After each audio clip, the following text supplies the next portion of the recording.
To grow your membership, it's important to find out what works and what doesn't. In this video, we'll talk with filmmaker and marketing expert Cristobal from Filmmakers Academy and get a peek behind the curtain at how a successful membership tests business strategies, from knowing when it's time to change your messaging to finding out what your members actually want.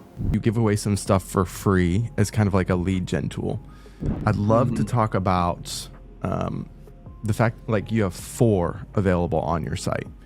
I'd love to talk about why that is and how it works and what kind of success or challenges you've run into along the way with that. Yeah, I mean, we've been trying again. What I love about the team that that we are is that we validate, we test, okay, this didn't work, no hard feelings, let's keep moving, right? And everyone's super open. Lydia is our CEO, is our boss, and she's super open and supportive. Like, you guys know what you're doing, go for it, right? So we've been experimenting. So we apologize if someone on the platform, wasn't a free trial, because we used to have it for 3-4 months and then we got rid of it. We're making changes. We are understanding our audience better. The free trial didn't work for us, but we know there has to be an incentive to get people in at first, right? So and it depends a lot on the model or on your business model, right? So for us, right, we have very cheap, individual courses at a lower entry points, prices in our store, in the shop section in our store. So you can test, you can buy cheaper things without committing to membership. But also we have these free, videos that we give, especially for generating leads. Like, we get your email and we offer you for category, a free video in one of the different categories, right? So you choose if you want cinematography and lighting, production, directing, or grip and electric, right? And then you choose what free video you want in what topic and what discipline, and then you get the free video just in exchange of your email, right? So that's been really helpful, because first, it's a built-in feature of Uscreen, so it helps us track how many convert, and it gives us more numbers. We just did it directly with Uscreen, I mean with MailChimp or something like that. However, and it also helps us survey, because it's you have to choose what video you want for free. So that gives us information of people that come into our platform. What are they more interested in, right? Why are there more cinematographers? Are there more directors or producers? So it's kind of like a win-win. And then we give you this free, and we get your email that goes to MailChimp as well. You join our newsletter list, and so that's why we've been liking it. And people love it because, you get a free video, just the email, and, they see it within Uscreen without having to create an account, which is great as well. Yeah. I'm curious, you mentioned free trial not working well for you. I'm curious, what type of marketing has been least successful? Was it free trials, or are there other things you've tested out that you were like, we're definitely not going to do more of that for right now? The main one, it's been a year since we've been in Uscreen. The main one was free trial. It's not that it doesn't work. It can work, right? It depends on the business model. Right. However, if we give you 3 days, 1 day free trial, people, especially because before we weren't releasing as much content every week as we are right now, but people could just, go in and watch 10 premium courses that we have, right? And then be like, okay, that's what I needed for this project that I have. I don't need Filmmakers Academy anymore until a new project comes in, or until... So it's a lot of people do that with the monthly. They go monthly, get my project done, and I bounce until maybe my next project, which is fine. That's a consumer. We're not going to tell you how to consume our product. But for free trial, it killed us in that way. You could get what you wanted for your big project, and then you just leave. And so it really, the conversions came down a lot. That's interesting. And you make a great point that they're solving a specific problem that they're experiencing. Whereas like fitness customer, like for our customers, somebody who has a fitness site, them offering a free trial makes sense, because the pain point of being overweight or not strong enough isn't something you solve in 3 days or 7 days. And if you think you've solved it in 3 or 7 days, you're probably not a good fit anyway. Exactly. So Exactly. I think that's a great call out, and I think it's great self-awareness of you all to recognize that as being a part of the process for your business model. On the flip side of that, what have you experienced being some of the most successful marketing strategies, tactics, efforts that you guys have invested in? One thing that really has been working for us is, and the one I remember right now, top of my head, is a live stream, doing some live streams to, and I see you guys do the same too, to, educational webinars, we call them, live stream or master classes for free. We did a live stream with Red, the cameras, right?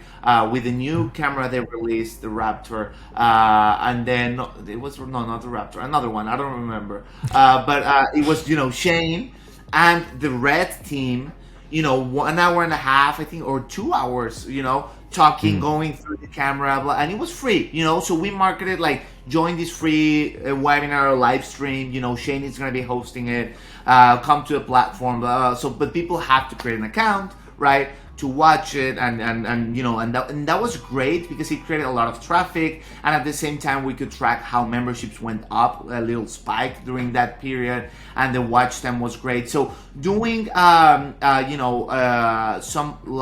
free live webinars once in a while, or master classes, just to get people's attention to the platform with very specific topics, that has worked a lot for us. There's so much you can do in marketing, right? But I'm curious if there are other things that you're have worked well or that you're interested in investing more in the future. We changed our messaging to resource platform so people understood our product better.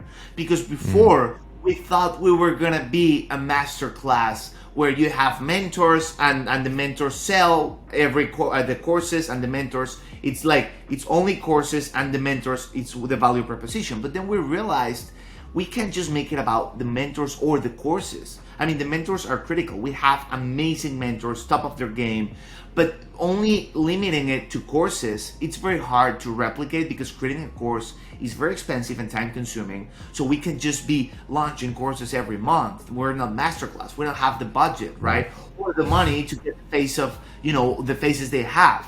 So it's a lot of our mentors are great, are amazing, the top of their game, but you don't know them because he's a colorist. Who knows a colorist, right? So it's like, but he's the best in colorist field, so their faces themselves don't sell like master classes because they don't even have to put the name. You know who he is, right? So that really was a discovery for us. And then it's not so much about the courses, it's about the content. It could be podcast, it could be a single standalone lesson, it could be a premium course, which we keep, releasing and adding, and people love them. So we have premium courses, but now we also created playlists, which is a mix of, let's say, because we had courses that overlapped, right? Some of the lessons were in 3 courses. So we got rid of that.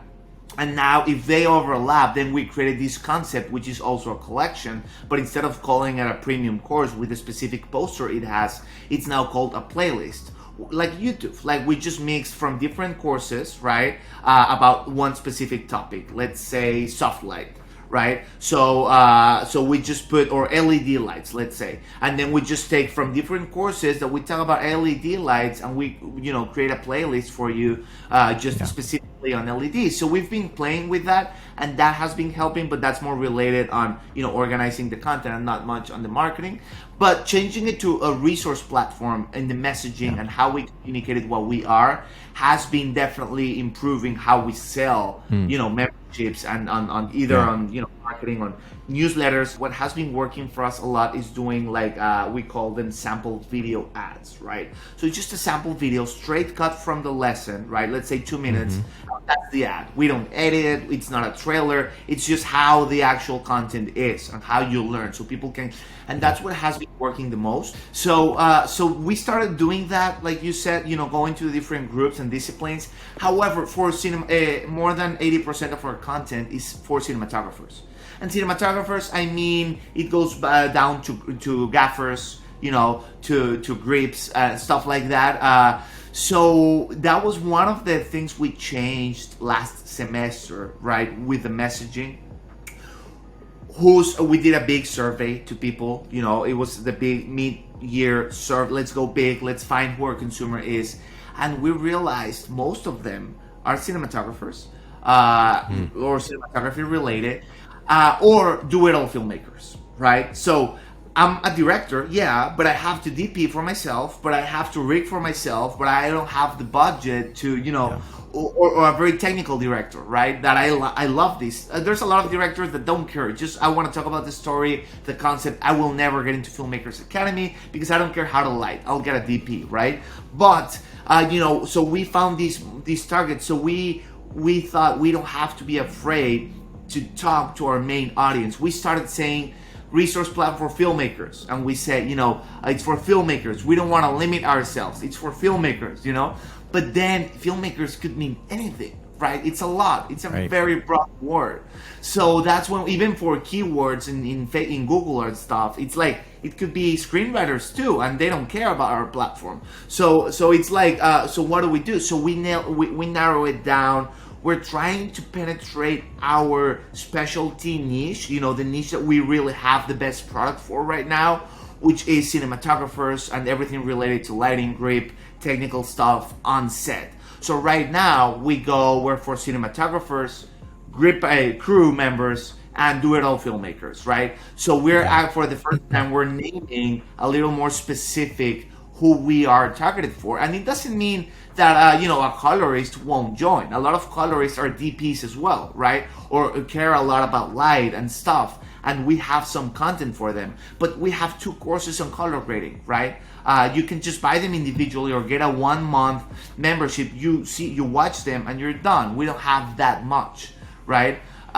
So that's why right now we came back to basics, which is let's focus on cinematography and our main consumer. Got it.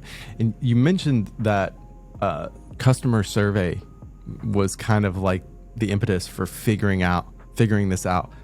When did you guys implement a customer survey, and how useful has it been for the business? It was amazing. It really, really, really helped us. We surveyed different groups, like current members, old members that we've had since it existed, the other platforms, and new members, people that didn't know us before Filmmakers Academy. And then we survey also free trials, or in this case former members, right? Why did they cancel? So the survey changed a little bit if you were former or current member, but it helped us a lot. We use Typeform for this, and on broadcast emails or just newsletters and stuff. And then we also interviewed 3 members. We tried to get more, but because of timing, even our, they're busy. They didn't. So we just in person we interviewed 3 people in depth. Like, okay, what do you love? What do you like? What's going on? What do you think? Right? And it helped us a lot, especially in understanding who our consumer is. Right? What do they do for a living? Are they full-time filmmakers? Do they want to be professionals? Are they aspiring, or is this a hobby? Who's our consumer? And we learned a lot. And that's when the new messaging came out. From that survey, the new messaging came out. Platform for cinematographers, crews, and do-it-all filmmakers. We're a resource platform. We're not courses. We're this. And we found out about some pain points, like, oh, I didn't know you guys, I want to see this course, but it takes me time because blah, blah, So, or it's like, guys, bring back the podcast. I'm very busy.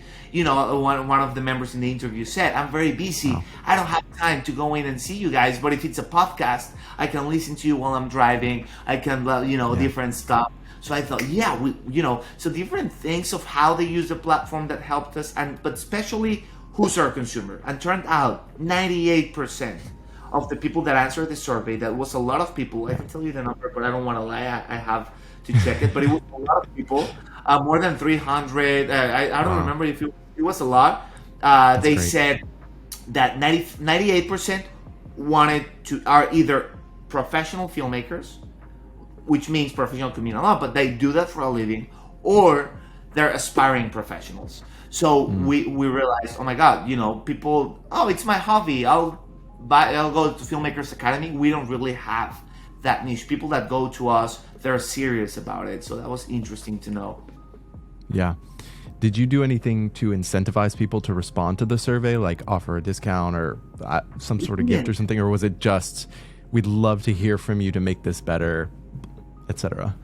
I don't know if I'm lying. I think we did a giveaway, with your email, we did a giveaway. Okay. But maybe That's just great. the copy saying, hey, we want to be better for you, and saying that. I think people are willing to, especially now, maybe 10 years ago, people just ignore reviews or surveys, but now I think they understand the value. I do believe a lot of them just did it because they want the brand to improve, or they want new content, or they want to say something. I love that. So I don't want to put words in your mouth, but it really does sound like that. Those surveys were kind of one of the biggest marketing things that you've done in the last year. Yeah, definitely. Yeah. It was it really helped us clear because I think as a brand, and I'm sure you guys feel the same way. You keep learning, you keep evolving. You think you are this thing, but then you realize a year ago, I'm not. I'm this. So and it's okay. I think a lot of people also when they're building. Cause I'm an entrepreneur. I've been building. I had my own shoe brand and other brands. I've always done marketing and stuff. And strategy. So it's always like you're very afraid of it has to be perfect. It has to be the perfect value proposition, the perfect pitch, the perfect messaging. People have to get it. But sometimes it takes time. And I mean, maybe most of the times it takes time. Even McDonald's have changed their logo and have changed their concepts because, people change. The tools that, technology gives us change, and that changes everything.